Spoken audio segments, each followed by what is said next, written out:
महाभारत काल में एक महान और पराक्रमी योद्धा हुआ जिसका नाम था बर्बरीक।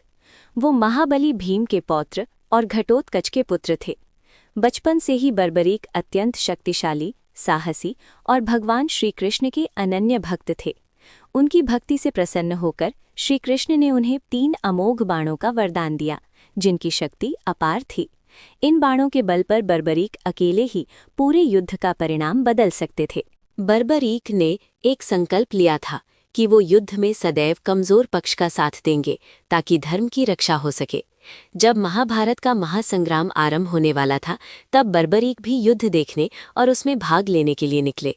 उनके इस संकल्प को जानकर भगवान श्री कृष्ण चिंतित हुए, क्योंकि यदि बर्बरीक युद्ध में उतरते तो उनका व्रत युद्ध को अनंत और विनाशकारी बना सकता था। भगवान श्री कृष्ण ब्राह्मण का वेश धारण कर बर्बरीक के पास पहुंचे और उनसे उनकी शक्ति व संकल्प के बारे में पूछा। बर्बरीक ने विनम्रता से सब कुछ बता दिया। तब श्री कृष्ण ने उनसे दान में उनका शीश मांग लिया। ये सुनकर भी बर्बरीक के मन में तनिक भी भय या संदेह नहीं हुआ। उन्होंने हंसते हुए अपना शीश दान करने का निश्चय किया, क्योंकि उनके लिए भक्ति और धर्म जीवन से भी बढ़कर थे। बर्बरीक के इस महान त्याग से भगवान श्री कृष्ण अत्यंत प्रसन्न हुए। उन्होंने वरदान दिया कि बर्बरीक का शीश एक ऊंचे स्थान पर स्थापित किया जाएगा, जहां से वो संपूर्ण महाभारत युद्ध को देख सकेंगे। युद्ध समाप्त होने के बाद बर्बरीक ने कहा कि इस युद्ध में वास्तविक विजेता केवल भगवान श्री कृष्ण थे, क्योंकि उनकी लीला और नीति से ही धर्म की विजय हुई। बर्बरीक की सच्ची भक्ति से प्रसन्न होकर भगवान श्री कृष्ण ने उन्हें एक और वरदान दिया। उन्होंने कहा कि कलयुग में तुम मेरे नाम से पूजे जाओगे और तुम्हें श्याम के नाम से जाना जाएगा।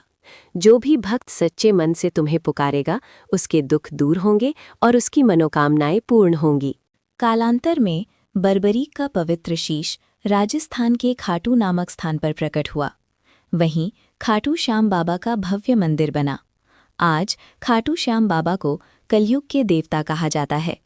फाल्गुन मेले में लाखों श्रद्धालु उनके दर्शन के लिए आते हैं और हारे का सहारा श्याम बाबा हमारा का जयघोष करते हैं। खाटू श्याम बाबा की कथा हमें सिखाती है कि सच्ची भक्ति, त्याग और समर्पण से